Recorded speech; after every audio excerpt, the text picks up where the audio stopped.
Hello guys, Bhojpuri actress Monalisa TV और Bhojpuri cinema का जाना माना नाम है। वह सोशल मीडिया पर भी खूब एक्टिव रहती हैं। वह टीवी के मशहूर रियलिटी शो बिग बॉस में भी नजर आ चुकी हैं। इस शो में उन्होंने अपने बॉयफ्रेंड विक्रांत संग शादी कर ली थी। तब से दोनों खुशी से जिंदगी बिता रहे हैं। इसके अलावा मोनालिसा स्टार प्लस के शो स्मार्ट जोड़ी में भी अपने पति के साथ नजर आई थी। इस शो में भले वह ट्रॉफी नहीं जीत पाई हो, लेकिन अपने पति के साथ उनकी केमिस्ट्री काफी अच्छी रही है। हाल ही में उन्होंने अपनी शादीशुदा जिंदगी के बारे में एक इंटरव्यू में खुलासा किया है। जी हाँ, इस दौरान अभिनेत्री ने अपने अफेयर की झूठी खबरों के बारे में भी बात की है।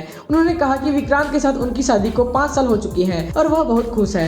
एक्ट्रेस ने बताया कि कभी कभी विक्रांत उनको टाइम नहीं दे पाते हैं तो वह नाराज हो जाती है। आम कपल की तरह उनके बीच छोटे मोटे झगड़े होते रहते हैं, लेकिन वह इसको प्यार से सुलझा लेती है। इस दौरान अब उनसे अफेयर को लेकर सवाल किया गया तो एक्ट्रेस ने कहा, अगर किसी अभिनेता के साथ आपकी केमिस्ट्री अच्छी है या किसी मेल एक्ट्रेस के साथ आपकी अच्छी दोस्ती है तो उनके साथ आपका नाम जुड़ने की लगता है। मोनालिसा बात को बढ़ाते हुए कहती है कि मेरी तो इतनी झूठी अफेयर की खबरें आती थी कि मुझे भी कई बार खबर पढ़ के ही पता चलता था कि मेरा अफेयर किसके साथ चल रहा है, और इसी वजह से मेरी टिपिकल भोजपुरी एक्ट्रेस वाली अजब सी इमेज बन गई थी, जिसे तोड़ने में मुझे काफी वक्त लगा है। इसके अलावा मोनालिसा ने यह भी बताया कि शादी से पहले उनका नाम बड़ी उम्र के किसी आदमी के साथ जोड़ दिया गया था, जिसके बाद उनकी इमेज पर काफी फर्क पड़ा था। वहीं वो अब अपनी शादीशुदा जिंदगी में काफी ज्यादा खुश है और नहीं चाहती कि कोई उल्टी सीधी अफवाह फैले उनके बारे में।